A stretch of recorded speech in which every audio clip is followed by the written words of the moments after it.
I never thought that an ordinary evening at home could completely shatter my life. But it all started with a drawing. A drawing that my 5-year-old daughter Lisa made in kindergarten, and which accidentally ended up on our table. I came home from work, tired and irritated as usual. Corporate chaos, endless emails, reports, meetings. It felt like I spent the whole day running in circles, not noticing how I was burning through my life. When I entered the apartment, Lisa, as always, greeted me at the door with a wide smile and a loud, "Dad, look what I drew." She tossed a sheet of paper onto the table and I automatically smiled. The drawing showed our family, me, Lisa, and her mom, but something about the picture was strange.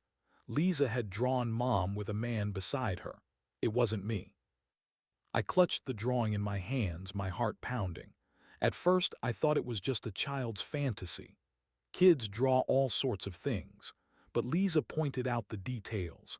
Mom holding hands with a man who had a mustache and they were laughing together, while I stood off to the side, drawn with a sad face.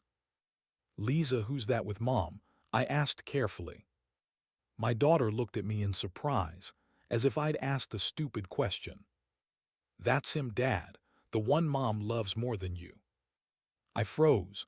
The child's words hit like thunder from a clear sky. That evening, I couldn't sleep. I tried to calm myself, telling myself it was just a child's imagination, that Mom would never betray our family. But something inside me whispered that Lisa had told the truth. The next day, I started watching my wife, Katia. She had always been perfect in the eyes of neighbors, friends, and even me. But now I began noticing little things. Hidden phone calls, texts she quickly deleted, late evenings at work with vague excuses. I tried talking to her about it directly. "Katia, I saw Lisa's drawing. Is it true?" She laughed, trying to hide her irritation. "What drawing? Darling, it's just a child's fantasy. Lisa draws all kinds of stuff. No need to dramatize." But her eyes gave away more than her words. There was anxiety, fear, perhaps guilt. I felt a chill down my spine. At work, I was like a robot. The thought that my wife was cheating wouldn't leave me. Every call, every text, every message seemed suspicious. I started looking for evidence. And I found it. It wasn't photos or letters, I hadn't seen those yet, but I stumbled upon a conversation on her tablet which she had left at home. At first, I just saw a name I'd never heard before. Alex. The messages were modest at first glance, jokes, compliments, but between the lines something more was evident. They laughed at my jokes that I'd never heard. They hugged in descriptions. I felt the world around me collapse. I sat in the kitchen, holding the tablet in my hands, while Lisa played nearby, unaware that her drawing had revealed the whole truth. I tried to breathe evenly, but my heart was racing. "Dad, what are you holding?" Lisa asked, running over. "Nothing, sunshine," I replied, trying to smile, but the smile was forced. That night I didn't sleep. I thought about how to tell my daughter the truth, how to talk to my wife, how to save something. But most of all, I was tormented by the thought, how long has this been going on? The next day, I decided to act cautiously. I started gathering evidence, not for revenge, but to understand. Could our family survive? I noticed that Katia had become more careful with her phone. She would close the screen as soon as I approached. I installed a camera in the living room. Every evening when I returned from work, I watched, and after a few days, everything became clear. Alex wasn't a colleague or an old friend. He was a man she was meeting secretly. They only hid because they thought I'd never find out. I knew I had to make a decision. Stay in the marriage, pretending nothing happened, or leave and protect Liza from future pain. But the decision seemed impossible. That evening, when Katia came home with flowers, I said, "We need to talk."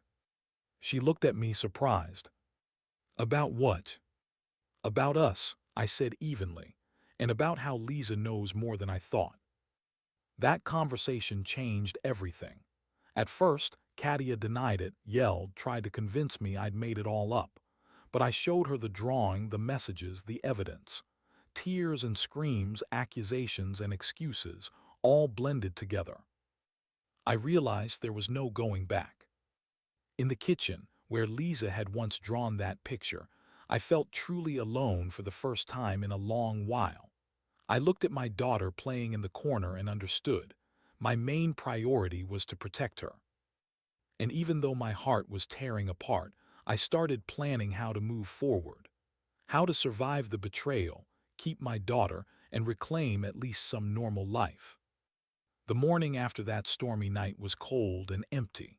Katia left early for work, and I stayed home with Lisa. I tried to play with her, laugh, pretend everything was normal, but every look from my daughter reminded me that the world I'd built was destroyed. I sat on the couch with a mug of coffee, scrolling through photos of our past trips, and each snapshot was like a knife to the heart. Lisa's laughter, her little hands holding my fingers, all of it seemed painfully foreign now. One thought swirled in my head. I need to act. I couldn't just sit and wait for Katia to decide whether to leave or stay. My daughter deserved the truth and protection. That evening, I stayed home to talk to Katia. When she returned, I met her at the door, trying to keep myself composed. "We need to talk seriously," I said evenly. "I'm tired of these talks," she replied wearily, tossing her bag on the floor. "Nothing will change anyway." "Do you hear me?" I leaned toward her, trying to keep my voice steady. "This isn't about your fatigue. This is about Liza. She already knows." Her eyes widened, but she quickly composed herself. "What does she know?" she asked cautiously. I pulled out the drawing and placed it in front of her. "Everything she drew is true. You with Alex, and she sees it." Katia froze. At first there were no emotions on her face, just silence. Then a quiet sigh, almost a whisper. You showed this to her." "I didn't show her anything," I replied, holding back my anger. "But she understands, and I can't let this ruin her childhood." That evening turned into a catastrophe. Screams, tears, accusations. Katia tried to justify herself, explain that it was a mistake, that she still loved me, that Alex meant nothing to her. But I saw the truth in her eyes. "If you stay in this lie," I said calmly, "I'll leave. But I won't leave Lisa with this." The next day, I started preparing for the worst-case scenario. I found a lawyer, learned about parental rights, about possible custody. Every word, every document was a weapon against the pain that now filled my heart. Meanwhile, Lisa asked, "Dad, will Mom come home today?" "Yes, sunshine," I replied, hugging her. "But sometimes adults make mistakes and we need to be strong." Every look from her was like a knife. I understood that my daughter felt the rift that even I couldn't mend. A few days later, Katia tried to rebuild communication. She said she was sorry, that she wanted to fix everything, that she was ready to fight for the family. But I couldn't trust words. Then I decided to use a different approach. Observe, record, wait. Every movement of hers, every little thing, everything went on record. I wasn't going to destroy the family by force, but I had to be ready for any turn. And then came the first unexpected moment. Alex started sending her threatening texts. They wanted Katia to leave me, but instead of telling me, she hid it. "Why didn't you tell me?" I asked when I saw the messages. I was scared," she replied quietly, "scared you'd leave." I realized that this was just the beginning of the game. This Alex wasn't just a lover, he wanted to destroy our family.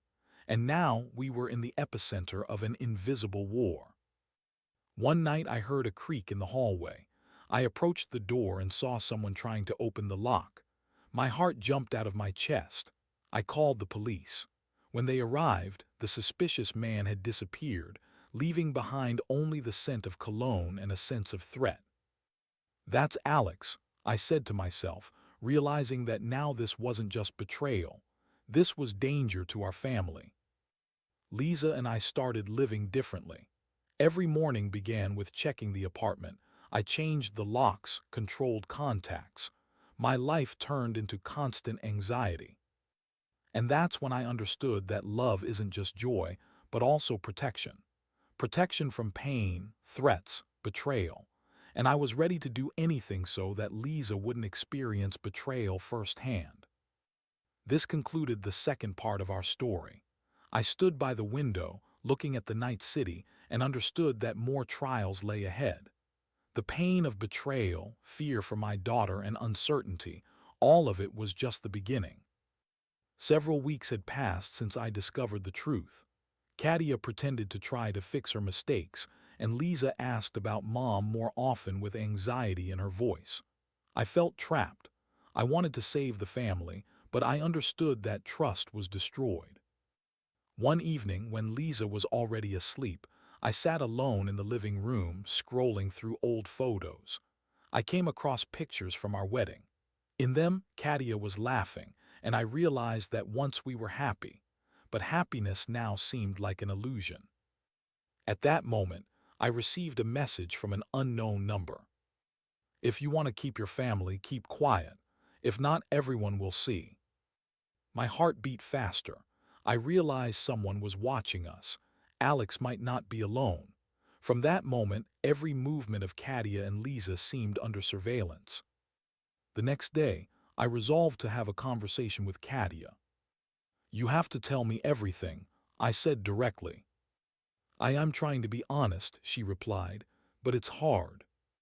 Then I took her hand and showed her Lisa's drawing. She already knows, and if you want to fix something, start with yourself. Panic flashed in her eyes. She understood that the deception was exposed, and hiding further was pointless. At work, I also started noticing oddities. Colleagues gave me sideways glances, and management inquired about personal matters. It seemed like information about Katia and Alex had spread faster than I thought. One evening, I heard scratching at the window. I approached and saw a man's figure hiding in the shadows. My heart stopped. I called the police. After the incident, I realized that Lisa and I were in danger. I decided to act radically. I installed cameras in the house, recorded all of Katia's calls and messages. Every step of hers was documented to protect Lisa if needed. A few days later, Katia confessed herself.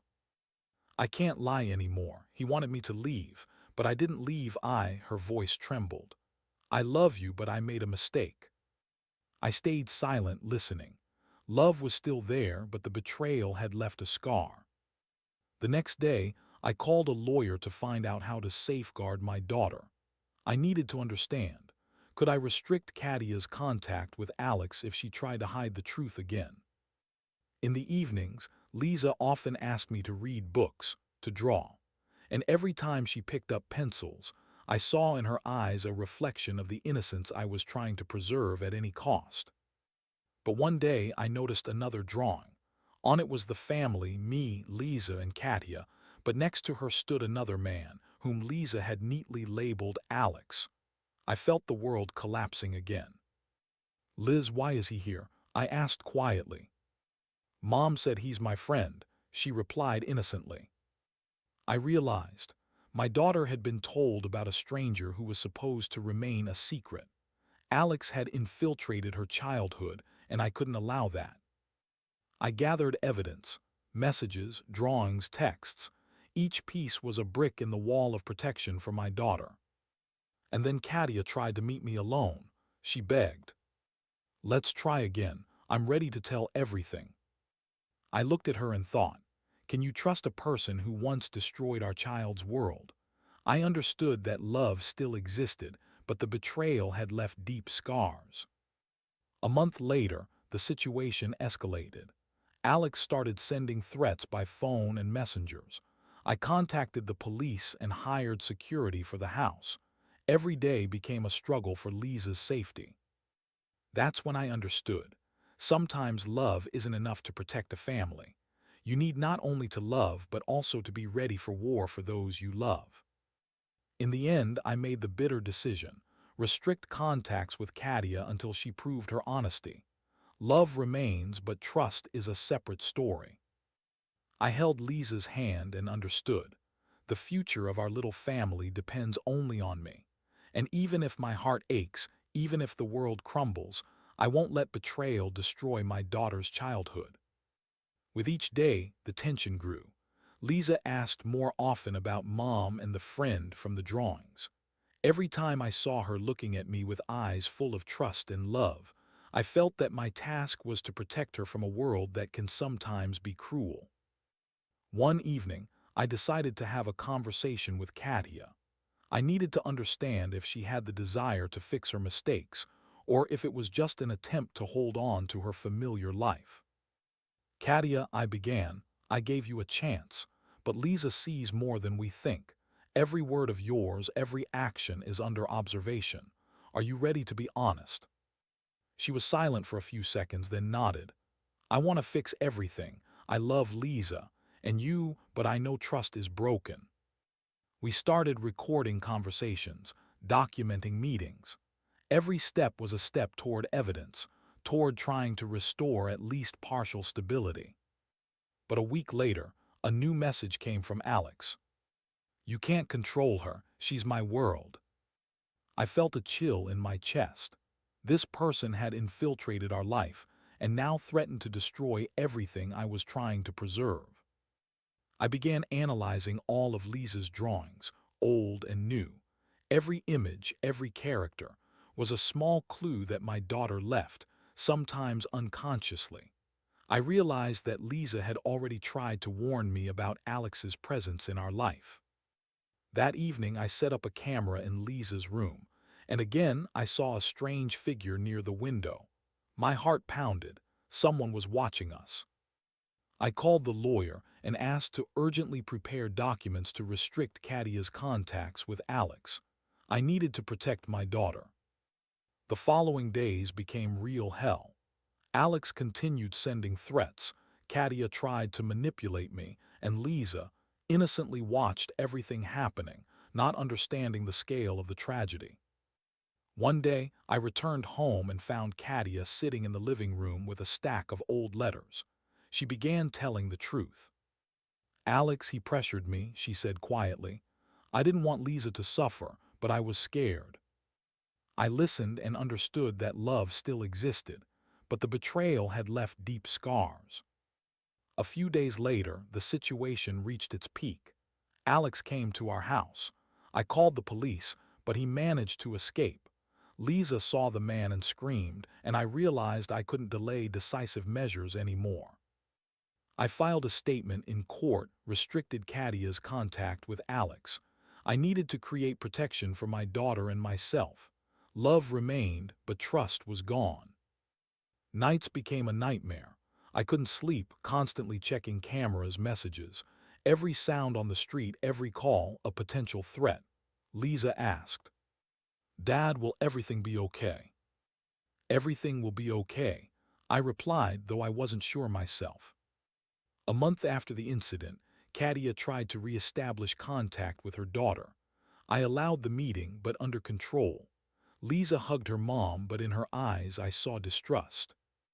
The final moment came one evening. We sat at the table, Lisa drawing. I watched her smile. At that moment I understood. Even if love returns, betrayal leaves a mark that doesn't disappear. Dad, Lisa said, I want us to be happy. I took her hand. We will be, I said quietly, but sometimes happiness requires sacrifices. And I understood the bitter truth. Sometimes love and trust are incompatible.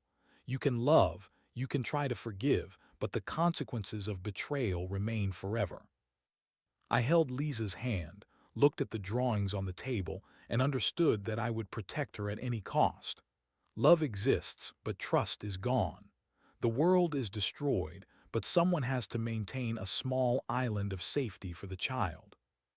And even if it's bitter, even if the heart tears apart, but Lisa will be safe, and that's the only thing that matters. Several weeks had passed after the court.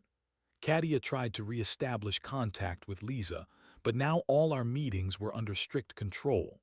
I saw how my daughter slowly returned to normal life, smiling, drawing, laughing.